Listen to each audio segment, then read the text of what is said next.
Assalamualaikum warahmatullahi wabarakatuh. Nah, hai, kembali lagi bersama aku Zaskia Putriani dengan NIM 253700041. Nah, pada kesempatan kali ini aku akan membahas mengenai sejarah perkembangan geografi. Jadi geografi itu mengalami masa perkembangannya. Yang pertama adalah geografi pada masa kuno atau dikenal juga pada masa klasik. Nah, geografi ini awalnya dikenal pada zaman Yunani kuno, di mana pada saat itu ilmu pengetahuan masih dipengaruhi oleh mitologi atau cerita rakyat. Dan juga pada saat itu bangsa Romawi memberikan kontribusinya dalam perkembangan geografi, terutama dalam hal pemetaan. Di mana bangsa Romawi telah berhasil menjelajahi berbagai negeri dan mereka juga menciptakan berbagai teknik-teknik baru. Salah satu tekniknya dikenal dengan nama periplus, di mana periplus ini adalah deskripsi mengenai pelabuhan dan daratan sepanjang garis pantai yang dapat dilihat oleh pelaut. Geografi ini muncul karena keingintahuan di mana asal-usul suatu negeri dan juga penduduk pada zaman itu. Lalu, pada zaman masa kuno ini, geografi masih bersifat deskriptif, namun seiring perkembangan waktu, geografi bergerak menjadi ilmu yang lebih sistematis, praktis, matematis, dan ilmiah.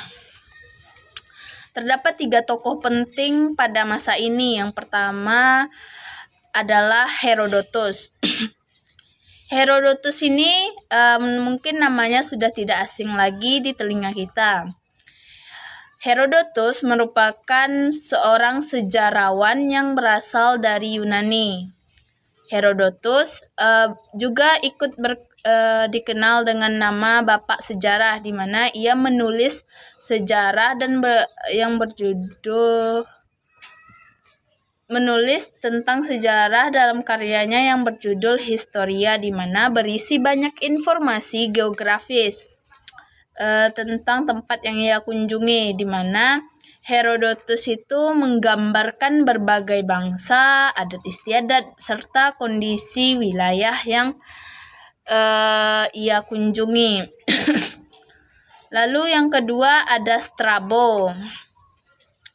Strabo merupakan seorang ahli geografi yang berasal dari Yunani Romawi. Strabo menulis sebuah karya yang berjudul Geographica dalam 17 jilid yang berisikan deskripsi wilayah dunia yang sudah dikenal seperti benua Eropa, benua Asia, dan juga benua Afrika.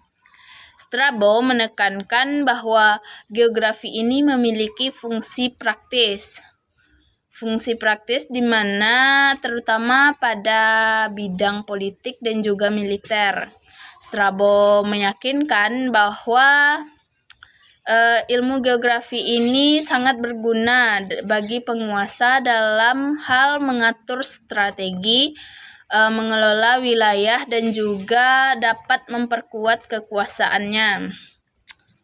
Lalu kontribusi Strabo yang nyatanya adalah menyusun geografi ini menjadi ilmu yang lebih sistematis. Lalu yang ketiga ada Claudius Ptolemy. Claudius Ptolemy merupakan seorang ilmuwan yang berasal dari Alexandria, Mesir.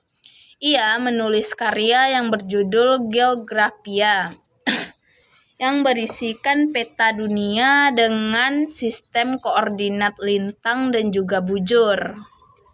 Nah, Ptolemy mengenalkan metode ilmiah dalam pemetaan termasuk sistem proyeksi peta. Selain itu, Ptolemy dikenal dengan teori geosentrisnya yang menyatakan bumi itu adalah pusat alam semesta. Ptolemy menjadikan geografi tidak hanya sistematis, tapi juga menjadikan geografi itu sebagai ilmu yang lebih ilmiah dan matematis, khususnya dalam hal pemetaan dan juga pengukuran lokasi. Nah, yang kedua adalah perkembangan geografi pada abad pertengahan. Geografi pada abad pertengahan ini mengalami sedikit kemajuan di mana banyaknya ditemukan daerah-daerah baru dan juga konsep geografi secara matematis lebih berkembang secara pesat. Lalu di Eropa sendiri, geografi ini sempat mengalami kemunduran dikarenakan longgarnya tekanan gereja terhadap para sarjana. Lalu pada masa ini bangsa Arab juga mengembangkan pemikirannya dan ikut berkontribusi dalam perkembangan geografi, di mana seperti tokohnya yaitu Al-Idris, Ibnu Batuah, dan juga Ibnu Khaldun, di mana mereka mengembangkan kembali ilmu geografi dari peninggalan zaman Yunani Romawi atau pada masa pada masa geografi masa kuno atau masa klasik. Lalu lewat perjalanan Marco Polo, geografi ini berkembang ke seluruh Eropa, di mana pada itu tujuan penjelajahan meliputi semangat 3G, yaitu Gold, Glory, dan juga Gospel. Tokoh lainnya ada Columbus, ada dan tokoh lainnya. Yang ketiga adalah perkembangan geografi pada masa modern, di mana pada masa modern ini muncul pada abad ke-19, di mana disiplin ilmu geografi ini telah diakui sebagai ilmu ilmiah yang terpisah. Lalu pada masa ini geografi tidak lagi hanya berfokus pada pemetaan, tetapi juga pada analisis kondisi alam, bentang alam, dan juga bagaimana interaksi manusia dengan lingkungannya. Tokoh-tokoh yang terkenal pada masa ini seperti Karl Ritter, von Humboldt, Immanuel Kant, dan juga Charles Darwin.